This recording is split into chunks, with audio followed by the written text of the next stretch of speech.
Lawmakers in Banjul have requested for additional detail in the pension bill brought before them by the country's vice president. Tunisia welcomes first international flight in 3 months as the country reopens the aviation traffic. And the Kenyans have embraced working to keep fit amid the effects of COVID-19. Well, this is and more coming on the world today.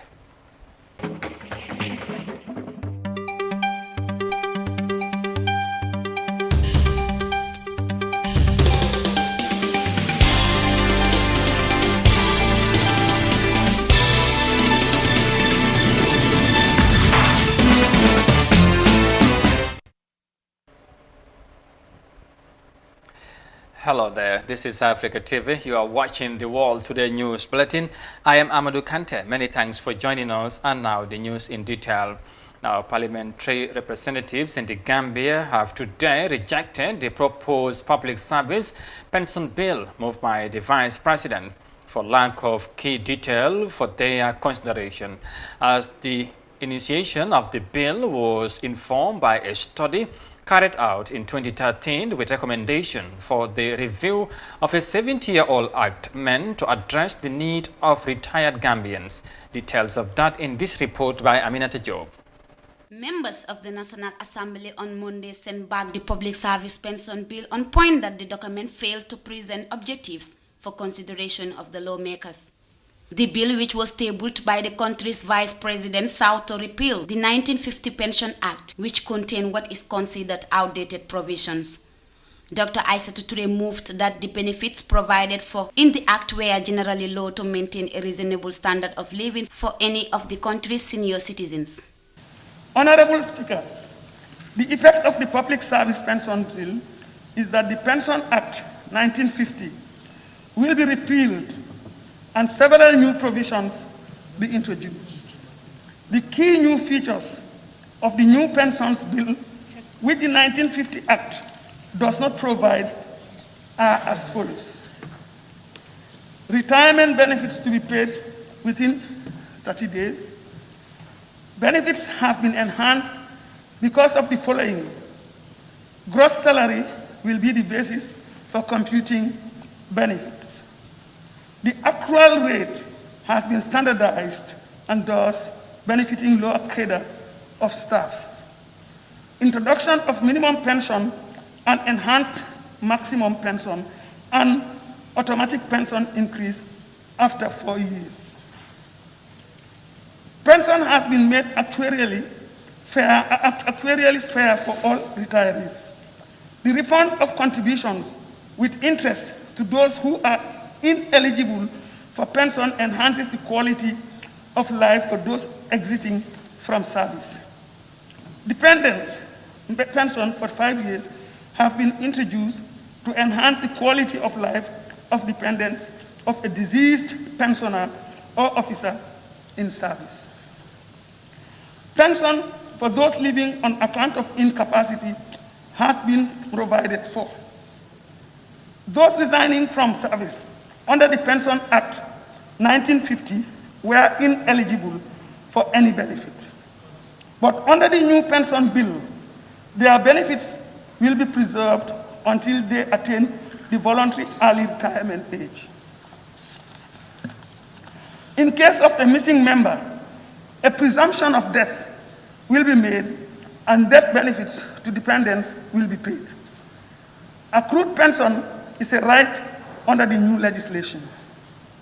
For pensioners who are imprisoned, bankrupt or insolvent, their pensions will not cease but will be paid to nominated beneficiaries until their status is reversed.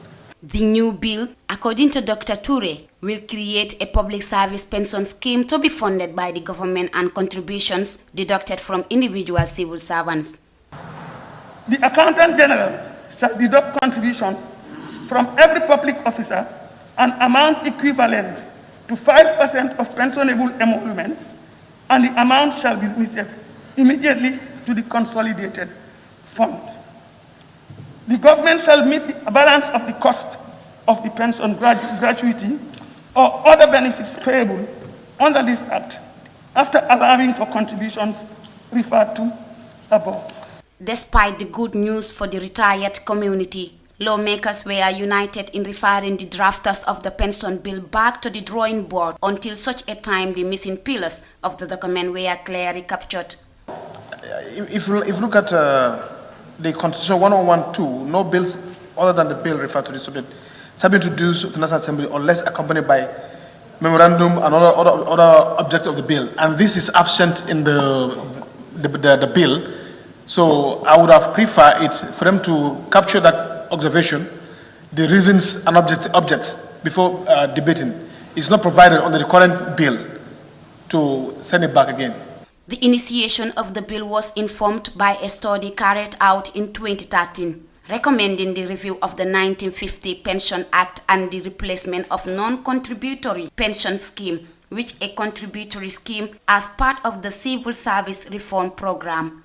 This is Aminata Job reporting for iAfrica. And from the report there from the National Assembly in Banjul, next we head to Tunisia, because Tunisia has reopened its borders to welcome international flights, becoming the first country to do so in North Africa. Authorities say they have put in place stringent health guidelines in all airports as protective measures for all travelers. The first batch of arrivals expressed delight after returning home for the first time in many months, but this is not without concerns by some health experts. Let's have more details of that in this report. An Air France plane has landed at the Tunis-Carthage International Airport following the reopening of Tunisia's borders. This is the first commercial flight between Paris and Tunis since March. New health measures have been outlined by the COVID-19 task force as it seeks to prevent a second wave of coronavirus infections. We have put in place 4 different measures. First, wearing face masks. No passenger will leave the airport without it.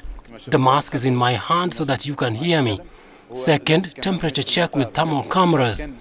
The third measure is the sanitization of the hands, the passport, the luggage and the plane. Fourth, social distancing is obligatory. According to the Civil Aviation and Airports Authority, all passengers were asked to limit movement on board. They had to remain seated throughout the flight. On-board services have also been reduced so as to limit interactions between crew members and travelers. The slogan of the Ministry of Transport and Logistics and the Airport Authority is Tunisian airports are safe and welcoming. We are ready to host Tunisian and foreign travelers as well as tourists. The health protocol is respected by all our agents. Thousands of passengers are on waiting lists. Only the luckiest were able to fly back home, either for work or holidays. These travelers have complied with the safety measures inside and outside the main terminal. I live in Paris. I have not returned home since last December. I miss my family. It was impossible to travel during the confinement. We feared for our lives as well as for public health. Now with barrier gestures, tests and all the safety measures, we were lucky to take the first flight back home. The state has opened borders at the right time. I'm not in favor of this measure because I live in Denmark. It's rather because the economy in Tunisia needs to return to normalcy. We've had enough isolation. Now we must leave while respecting preventive measures. The daily news release published by the National Observatory of New and Emerging Diseases will include, from the date of the opening of Tunisian borders, updated data on the epidemiological situation in countries of residence of Tunisian expats. This is to enable them to know whether they are concerned by mandatory quarantine or not, depending on the prevalence of the disease. According to the COVID-19 task force, 105 countries around the world classified in terms of epidemiological risk are concerned about the reopening of the Tunisian borders. People here hope that this scene of the grounded planes and deserted airport terminals will soon be a thing of the past. And from the reporter in Tunisia, we come back home and head back to the National Assembly because moments after he booked the Constitution Amendment Bill and that of the National Human Rights Commission Amendment for a third reading before the National Assembly, the outgoing Minister of Justice used the opportunity to bid farewell to lawmakers in Banjul. Following his resignation from the cabinet responsibility, Abubakar Tambedu commended members of the National Assembly for his engagement with them for the past 3 years, but not without reminding them of the need to put aside political differences. Speaker widely said today, hopefully is my last appearance before you after 3.5 years together. I guess parting is never easy. And I have had some memorable encounters with almost all of you. It's not been easy at times. Some have actually recently threatened to conduct citizens' arrest on me. Others have labeled me incompetent. But that is the joy of democracy. It is the joy of what each and every one of us here in this assembly fought for many, many years. Many of you devoted your entire lives to fighting this cause. And on a day like today, I would like to single out the Honorable Member for Serekunda for his devotion to fighting for this freedom for many, many years. I recall when I was a student at St. Augustine's and we used to be excited with socialist Marxist ideas, and we would invite him to come and give talks at our symposium. He wouldn't remember that, but I would as a student, and I used to be inspired by him. It's been 3.5 short and long years. It's been difficult sometimes, but I only wish to remind all the members here that our country is at a crossroads. You are all patriotic men and women of this country. You represent our people here. Everything you say, everything you do on behalf of the people of this country. And I know that. But the responsibility to traverse from this very shaky water to a more stable and institutionalized democracy rests on each and every one of us. And we cannot do that without peace. It is what we have, it's our national treasure. It is what we must always preserve. Peace and stability. I would like to take this opportunity to thank each and every one of you for the engagement, for your criticisms, for your compliments, and for the openness. The Gambia has changed. It will only change for the better from now on. You, more than anyone out there, has a unique responsibility to ensure that there is transparent, open, and accountable government in this country. You, more than any other constituency out there, have a unique ability to check the excesses of power. You have a heavy burden to make sure that this country will no longer go back to a dictatorship.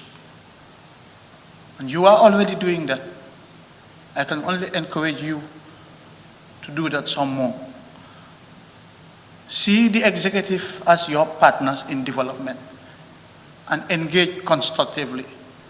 Of course, sometimes our decisions will be swayed by our partisan political interests. But what makes us true Democrats is the ability to identify a national crisis and come together and put aside our political differences. Gambia's outgoing Justice Minister Abubakar Tambe today bidding farewell to the National Assembly earlier on today. Now, from that, we report on matters of the COVID-19 situation around the world because the Director General of the World Health Organization has pointed on the need for effective vaccine startup and equipment to stop the further spread of the coronavirus. Statistics have shown the number of cases at 10 million worldwide, with half of a million deaths recorded already. Here is more details of that in this report. The number of confirmed cases of coronavirus global pandemic in Africa is recorded at 382,652, according to the Center for Disease Control as of Monday. The coronavirus pandemic has affected more than 10 million people, resulting to the deaths of more than 500,000 worldwide since late January when it was first reported. So far, Africa has been the least affected continent by the COVID-19. However, the virus is responsible for the deaths of more than 900,000 people. But more than 182,000 recoveries were registered as of end of June. Given the nature of novel coronavirus, scientists are still learning about the disease that is thought to have emanated from animals. COVID-19 was first reported in China, but it has now spread throughout the world. At some point, one or more humans acquired infection from animals, leading to the gradual transmission of the virus to the rest of the world. The disease spread from person to person through infected air droplets that are projected during sneezing or coughing. It can also be transmitted when humans have contact with hands or surfaces that contain the virus and touch their eyes, nose, or mouth with the contaminated hands. The World Health Organization considers the situation a sobering reminder that even while the research on vaccine goes on, there is an urgent need to suppress transmission of the coronavirus. Dr. Tedros Ghebreyesus said on Friday that there is a need for effective vaccines, diagnostics, and therapeutics to bring COVID-19 under control and to save lives. However, as the going gets tougher, a globally approved vaccine to support the war against COVID-19 remains a breakthrough that the whole world is waiting. For iAfrica News, I am Absegei. And with that report there on the situation of the coronavirus globally, we will now take a break and come back shortly with the remaining of the story. Stay with us, we'll be right back.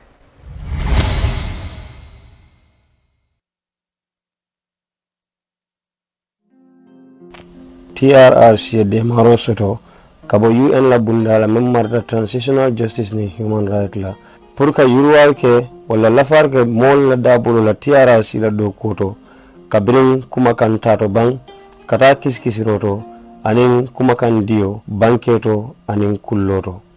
Yo nyimde marobe mol men yo wolle molti, men yalon komantoro lata wolle kang, nyimbanko kang, komen TRRC la luwa buko ya itandi nyamen, anin mol men ye dandan nang purkanila kumakan di TRRC.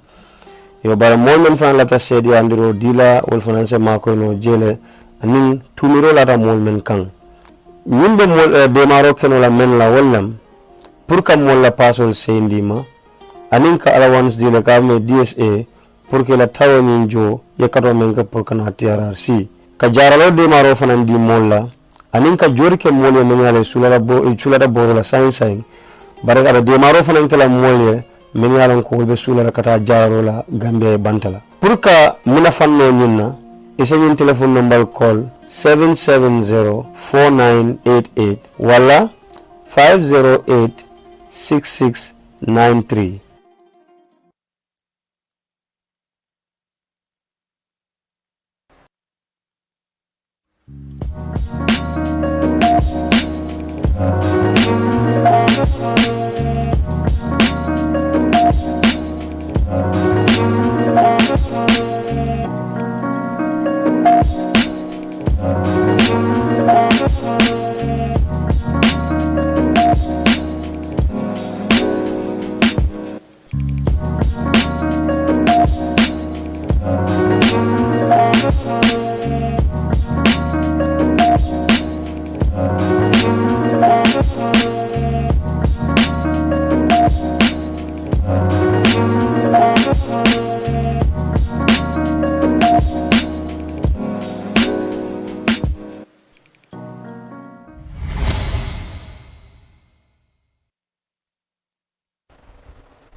Welcome back. You are watching the World Today News, Bulletin Africa TV, and now to the rest of the stories.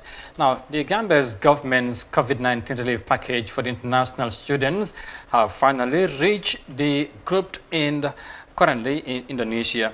Now, Gambian students in the Southeast Asia, according to the deputy head of the mission at the Gambian embassy in Malaysia, had been patient. However, the students in these COVID-19 hot zones have their hopes on the government's relief find in limbo despite their detail being taken for that case. And Lamin Dabo has more details of that in this report.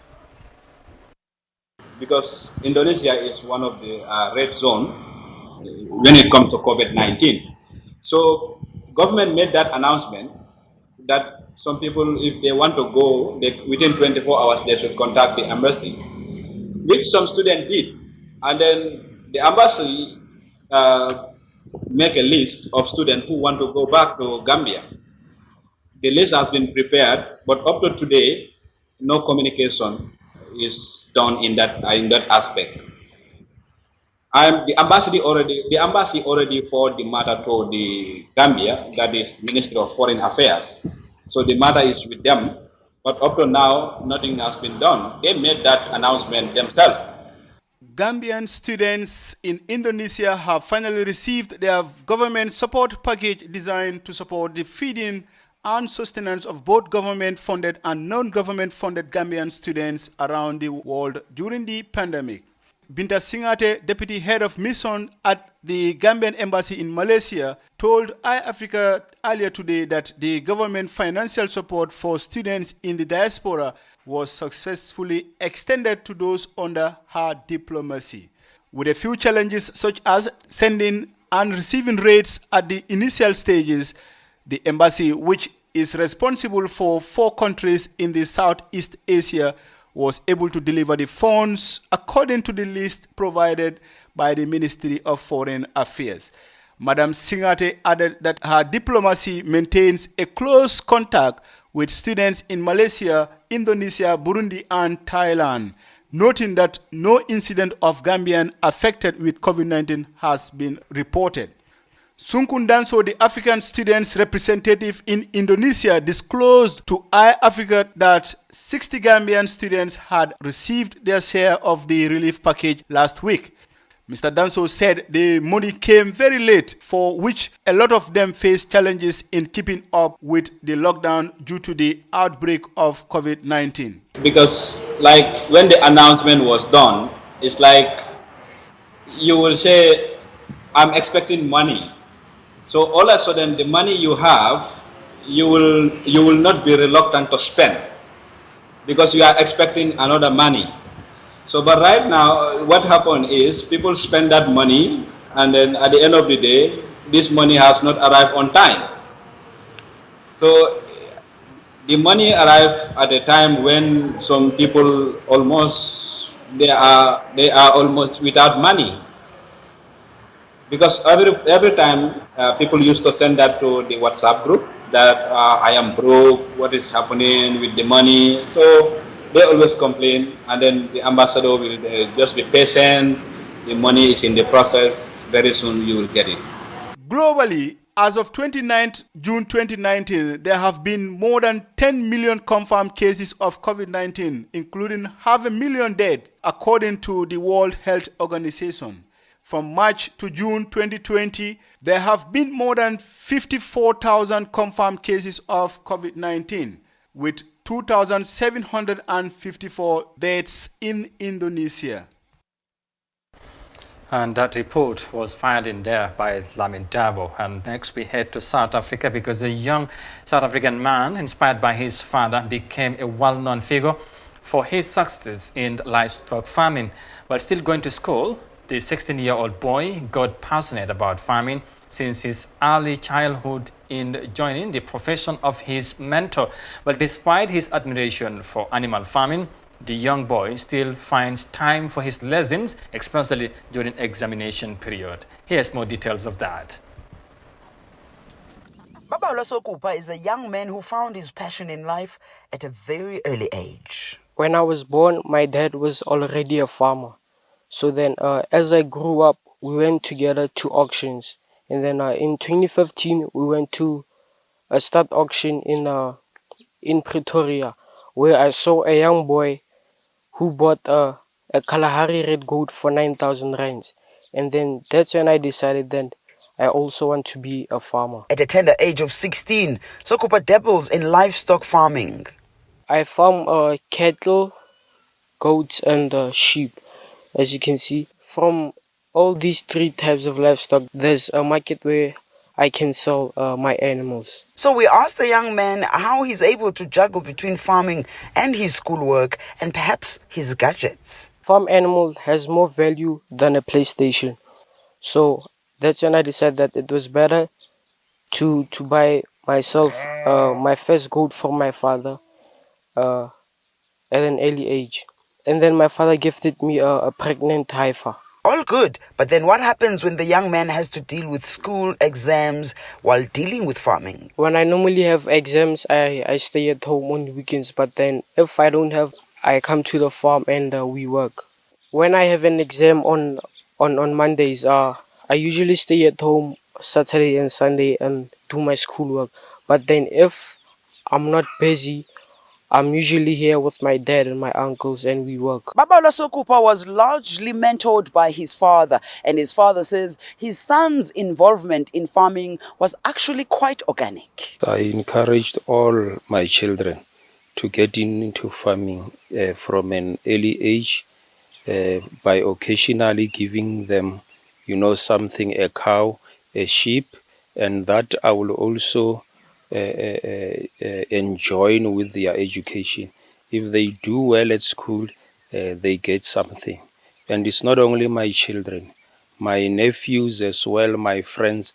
I encourage a wide range of people to get into farming. And some I have successfully mentored. They also have their own establishment. In South Africa, small emerging farmers are still struggling to be part of the mainstream. So, Sokupa's rise is quite a wonder to many farmers, especially the emerging ones. Inspiring report there in South Africa. And finally, we head to Kenya because as the coronavirus pandemic seems to persist, Kenyans have embraced working to keep fit and improve their health and free up their minds. Well, of course, fitness experts have welcomed the move by urging the public to do more of it. Here's more details of that in this report. Now, it is mid-morning and there isn't much activity in this residential area. But just as soon as the sun dips and it becomes a bit cooler, one will see city residents coming out in the thousands to take part in some form of exercise. Some have done it from a while back and others have only started recently. What these two groups have in common is that they are all looking for a way to cope with the COVID-19 pandemic. So I'm a person who loves to work out, and I started this quite, a while back. I used to work out even since 2015, doing runs as well as walking. So, but recently, due to the COVID-19, I have so much time, so I keep working out. So in a week, I can even do 5 times a week. Two days running and 3 is walking. When I started working out, people are not so many.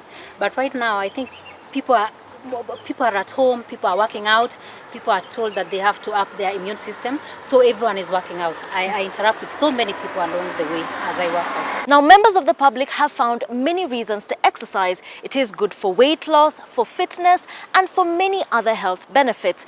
But during the health pandemic, it is also giving people a reason to get out of their houses and get moving. I think what COVID has done is that it's given us more time. Like, you're home most of the time, so you can leave early, you can leave in the afternoon, you can leave in the morning and spend a lot of time. Initially it would be so hard to synchronize, and just get 2 or 3 of your friends together and walk together. But now it's like you call somebody, they're home, they're willing to get out, you get out and you do that together.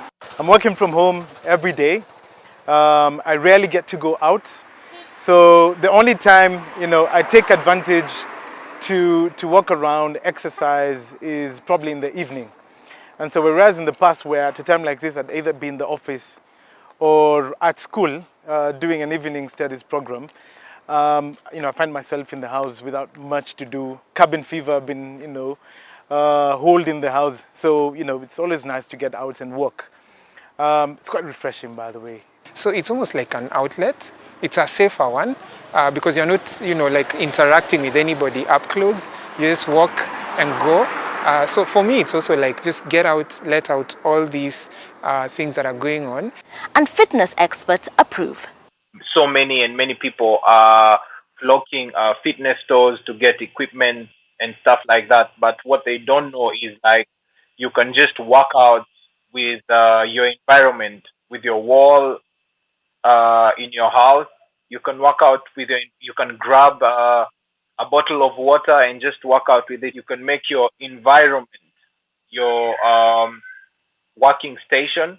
So basically just use whatever you have, make it a habit, at least try for 21 days.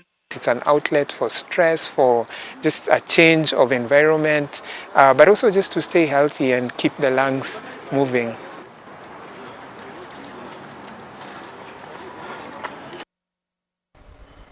And that report there in Nairobi, Kenya, finally brings this news bulletin to an end. But as always, as ever, for more details on this and other stories, you can also log on our website on africa.tv. But once again, many thanks for the pleasure of your company. Stay safe. Thanks for watching and bye for now.